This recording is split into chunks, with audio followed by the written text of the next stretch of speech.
বড় লোকস কাপলসদের মধ্যে যেরকম কথাবার্তা হয়। জানো বেবি, আমি এবার কি ভেবেছি, আমার আইব্রো গুলোকে কালার করব। ব্ল্যাক আইব্রো তো সবারই থাকে, আমি তো সবার মতো একরকম না, একটু আলাদা করতে চাই, তাই আমি ব্লু কালার আইব্রো করাবো।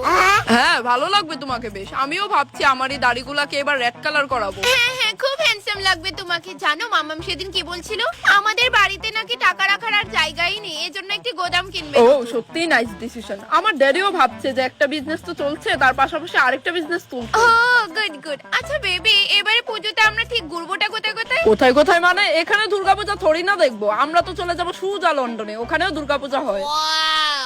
লে, আমার ভিখারি বেস্টির কনভারসেশন। ও আমার কষ্ট মনে আছে, 15 টাকা ভাড়া হইছিল, 20 টাকা দেওয়ার পর ড্রাইভারে 5 টাকা ঘুরাই দিছিল আমারে।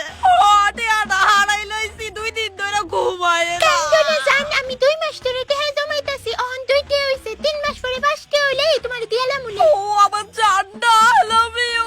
তুমি বুঝা ড্রেস কিনছো না? ড্রেসের মারাইও না, কালকে বন্ধনে সারাই আমরা ব্ল্যাক এন্ড হোয়াইট টিভিটারে তুললা নিছে, 1 বছর ধরে বন্ধনে কিস্তি দেয় না দেখা। আর আমি এদিকে ভাবছি তোমারে কমো আমার একটা ছাইঙ্গা কিনা দিতা। 3 বছর ধরে একই ছাইঙ্গা পয়রা পয়রা এটার অবস্থা কাহিল।